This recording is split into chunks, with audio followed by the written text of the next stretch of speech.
Alright, so I've decided to learn how to play Paganini's 24th Caprice on guitar, and it occurred to me that maybe it would be a good idea for there to be a backing track for that.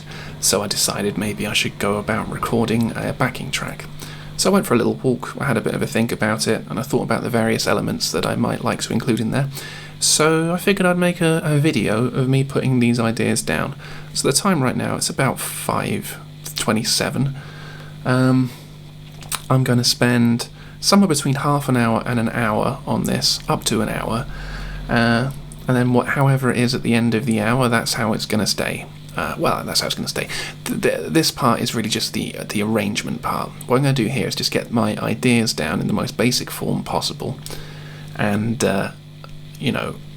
later on I can re-record the various parts, with the higher fidelity, let's say.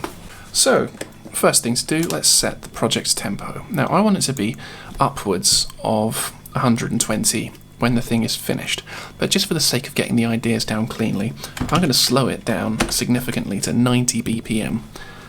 I'm just doing this so that I can basically nail all the ideas in one take as much as possible. I'm going to be recording a clean DI'd guitar straight into Reaper, and then I'm going to use an amp sim to kind of pretty things up a little bit. And then at the end of it, you should have a rough idea of how the thing is going to sound when it's finished.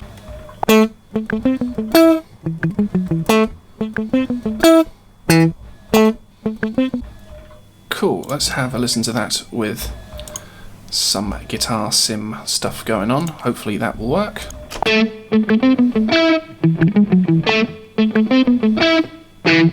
So, just for the sake of getting some drums down, I am going to use a version of the Lin M1 drum machine, which, sounds fake as anything, but it is fake, so what are you going to do?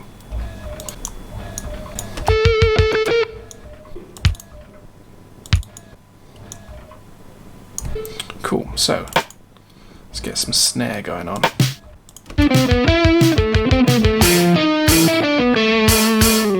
Get a ride cymbal going on. Cool, the guitar isn't really in time, but that's okay. Turn it down a bit. It's just basically there just so we can hear where the riff is going to go. They'll be fine. Right, that's our drum track done. So, let's do a bass track. So I had an idea for a Muse kind of thing here. So when I was having my little walk and I was thinking about how to do this, I was thinking about the Muse track Stockholm Syndrome, and how they use counterpoint in that. Remember to tune, that's obviously very important. I forgot to tune the guitar earlier, so it happens. Let's drag these forward a couple of bars, so I've got a little bit of lead in, put a metronome back on, and this is my first take of a Muse style bass line, I guess. I've been thinking about it, so let's just hope that it actually works out.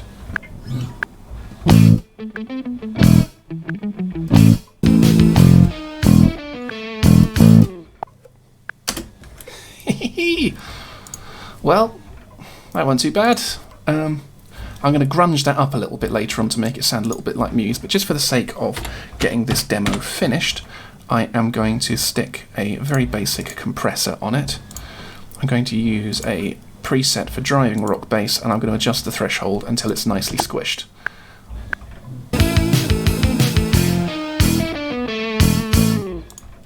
Cool, that's alright.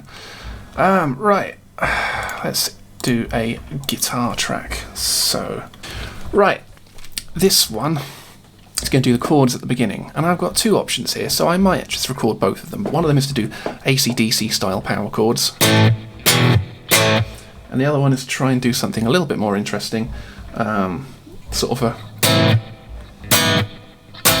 neoclassical inspired thing that highlights the counterpoint.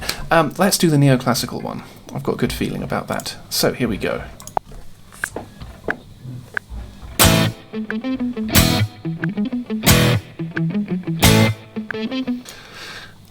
Duplicate that again.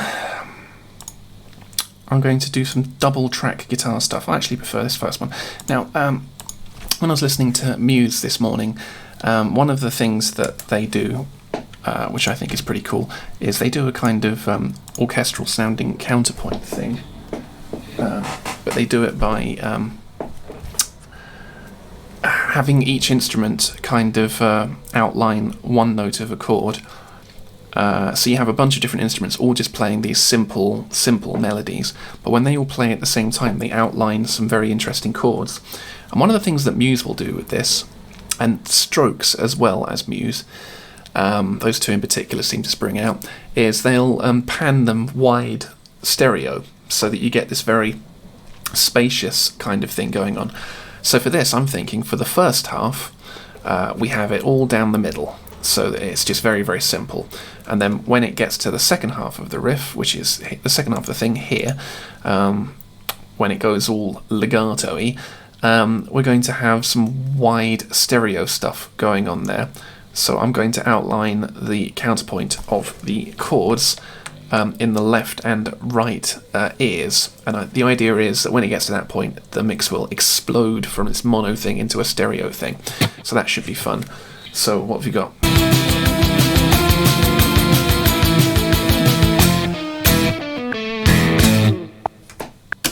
That's fun, I like that.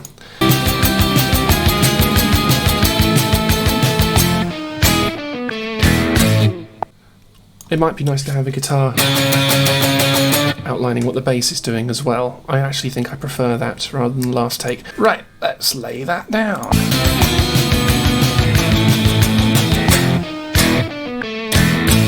Cool. I sort of think now that the bass should play the root notes to everything instead of that weird counterpoint thing that I was doing. From the top, here we go.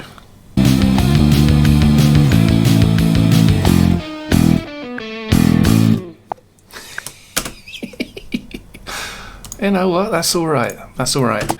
So I want it at least 120. So I'm going to increase the tempo to 125 just to get an idea of what it's going to sound like when it's finished. Obviously, as I say, I'm going to re-record all these parts later. This is just the writing process. Anyway, here we go at a slightly higher tempo. You know what? That's a little too fast. Maybe 115. That's kind of cute. I like that. I think it might be amusing to have a choir of angels fill in the let's get rid of this track. Fill in the middle, the missing middle, when it gets to the big loud bit.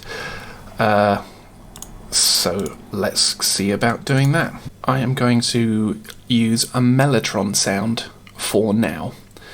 Mellotrons are awesome. I absolutely love them. This is probably not entirely appropriate for this tune. Angels.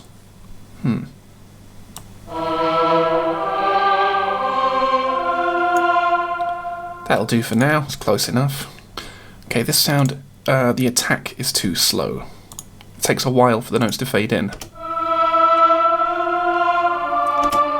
So I'm going to go in here and I'm going to reduce the attack time further. That'll do.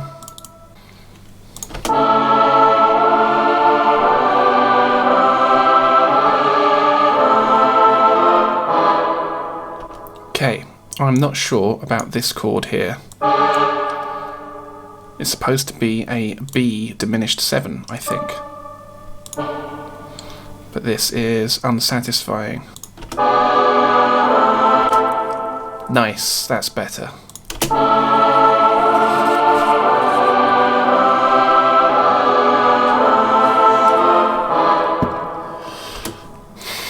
Okay, so that wants to sit way down in the mix, so let's take that down significantly. I'm not so sure about these last sets of chords here.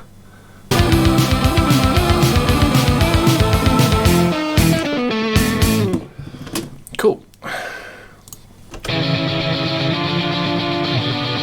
Yeah, they want to be louder. Right, let's get a super duper trebly, horrible sounding, scratchy, nasty lead sound that really jumps out. So let's turn the presence up. I am going to use an impulse response.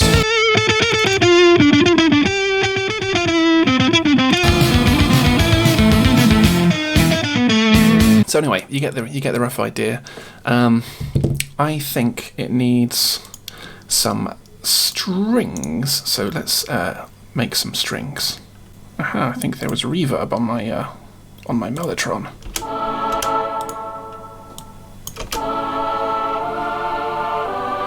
That's more like it. That's the mellotron that we all know and love. Right, something wacky to go at the beginning as a kind of intro. So let's drag this all forward by a couple of bars. I've got this idea to have a chord fade in on the strings. Might be fun to have a little bit of dissonance in there as well. Why not? Let's add another one on top. Alright, and now I need a plug-in which will function as a volume control.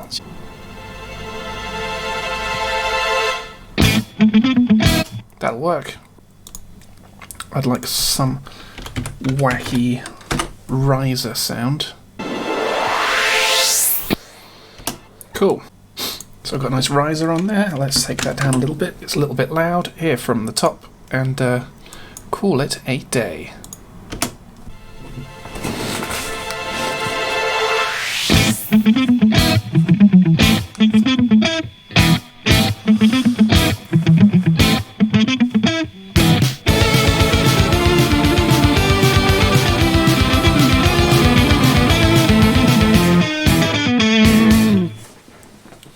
Alright, so that's been an hour.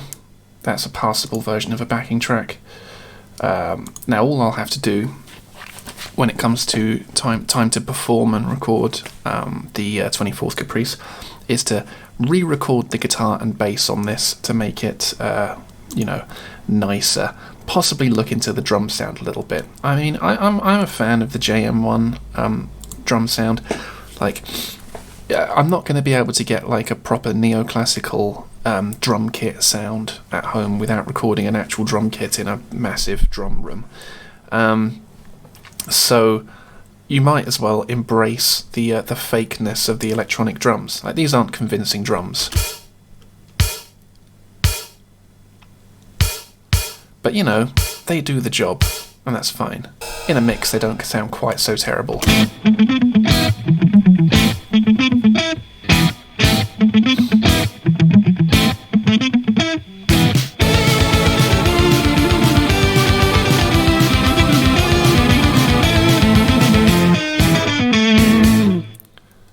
Thanks very much. I'll see you next time.